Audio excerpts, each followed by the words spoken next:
Hello guys, welcome to today's video. Today I'm going to review, document, and sound demo this really cool guitar. This is an Ibanez RG450EXB, and obviously it's black and pink. It's a really nice, cool 80s guitar, and a few months ago I did a review of a guitar that was exactly like this, another RG450, which was black and yellow instead of black and pink, and I'm just going to reuse the sound demo from that video since they're the exact same guitar.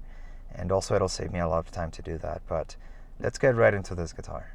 So these guitars come equipped with a Wizard 3 maple neck. The fretboard material is Jatova. These guitars also come equipped with Quantum Ibanez pickups, which sound great and are very versatile. The knob configuration is you have one knob for tone and one for volume, a blade switch for the pickups, and Ibanez branded Floyd. It's not an Edge 1, 2, or 3, it's literally just an Ibanez branded Floyd, which is honestly just as good as every other Floyd Rose special that I've ever owned. Again, this guitar has a very 80s vibe to it. Like every time I see it, I think of Twisted Sister. But again, that's just my association. You don't have to value my opinion or my association. The pink on this guitar is like a light pink. It's not a dark, like purplish pink, but it's not an eggshell pink either. So it's somewhere in between. Again, the fretboard material is Jatova, which is a rich, dark brown. It's not as dark as an ebony fretboard because obviously it's not an ebony fretboard, but it looks like a good quality neck and fretboard overall. There is a white binding all over the neck except when you get to the headstock, which has a different kind of binding. It's got like a thin black binding between the exposed wood area and the top layer of paint on the headstock, but it goes to bring the guitar together in terms of its black and pink theme. But the fretboard markers on this guitar are only apparent on the top of the binding of the neck, and they're just your standard black inlay dots, so they're nothing special. They're not lumen lay or anything like that. Also, the inlays on this guitar are just acrylic. They're not they don't have any reflective properties, if that makes any sense. They don't shine or luster, but they have a really cool design, so they look really cool either way. Looking at the back of this guitar, you guys can see it's got bolt-on construction, which with other brands it's a problem because it causes neck joint cracks, but I believe Ibanez has mastered the art of making a good bolt-on construction guitar. The tuners on this guitar are just cheap unbranded tuners, but for what it's worth, it keeps tuned pretty well, and I'm sure the double locking tremolo helps. This guitar also has a nice little carve on the neck joint, so you can play more comfortably when you play in the higher frets. It also has a nice little belly carve, which, I mean, Ibanez didn't need to include these on this guitar. Again, at the end of the day, it's a cheap mass-produced guitar, but it's nice to know that they did it just to be a little extra. So that's really appreciated, especially with guitarists that are just starting out or intermediate guitarists that want to get one of these guitars, because it's honestly a really good guitar even if you're an advanced guitar player.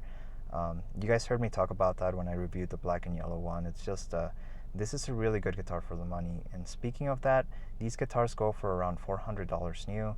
I got this guitar for $300. I'll be selling it for $350 here locally in Santa Fe. So I'll be making a good amount of money, and well, a nice little chunk of change, as well as I got to review and document this guitar, so I'm pretty happy about that. As of this video coming out, I already sold this guitar, which is why that's another reason why I couldn't give you guys a tone test demo that's from this guitar, because I pretty much got this guitar and sold it within a day. Anyway, enough of me talking for now. Let's get into the tone test demo, and then I'll talk more about this really cool guitar. Enjoy.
Okay guys, so just like the black and yellow RG450, this is a really good guitar, and obviously why wouldn't it be? They're the exact same guitar with the only difference being the color. But it is a very comfortable guitar whether you play with it sitting down, standing up. Admittedly though, the body is a bit heavy, but you can only notice that if you hold the guitar as I am right now, where you have to be careful not to drop it or anything like that, at which point the weight of the guitar comes down on your fingers. Outside of that, again, it's a very comfortable guitar. The neck joint carving and the belly cut actually do add a little more comfort when you're playing sitting down. And again, overall, it's just a comfortable guitar. The pickups on this guitar do sound great. If I were to get one of these guitars, I would definitely just keep the pickups and not change them. They're very versatile. It sounds great when you play with distortion or when you play with it clean. It handles effects very well. Again, just great pickups. I wouldn't keep this guitar or get one of these because I already have my Ibanez E-Gen, but if I didn't have that guitar, I would definitely look into getting one of these because, again, for the money, it's just they give you everything you need to be, basically it meets all your demands as any kind of guitar player. Even if you play jazz, I've seen a lot of jazz guitar players use Ibanez because of their clean tones and all that fun jazz, no pun intended. But yeah, just a great guitar overall. It's made in Indonesia, which explains why it's a much better quality than a lot of the Chinese guitars that I've seen in recent years. But again, overall, just a great guitar. So if I were to compare this guitar to my Ibanez E-Gen 18, which is a $3,000 guitar, I definitely don't feel like there's a $2,000 difference in quality and tone between these two guitars. That's not to talk the E-Gen down, but to talk the RG450 up. I truly believe the RG450 gives you everything you need as a guitar player, and everything after that is just fancy bells and whistles that kind of spoil you as a guitar player, or you don't really need that to be a really good guitar player is what I'm trying to say. Okay guys, so conclusive thoughts on this guitar. In terms of sound, I would give it an 8.5 out of 10. These Ibanez Quantum pickups sound great and they're insanely versatile. In terms of construction, I would give this guitar a 9 out of 10. It's very well built and it'll last you a long time if you take good care of it. In terms of aesthetics, I would give this guitar an 8.5 out of 10, which is the rating I gave the black and yellow RG450. And even though I dug that guitar a little more, I believe they deserve the same rating. In terms of feel, I would give it a 9 out of 10. It feels really good. Admittedly, it is a bit heavy, but it's nothing that gets in the way of your playing. It's still a very comfortable guitar. Okay guys, thank you so much for watching. If you have questions, comments, concerns regarding this guitar, drop them in the comment section and I'll get to them as soon as possible. Besides that, again, thank you guys so much for watching. Stay safe and I will see you in the next video.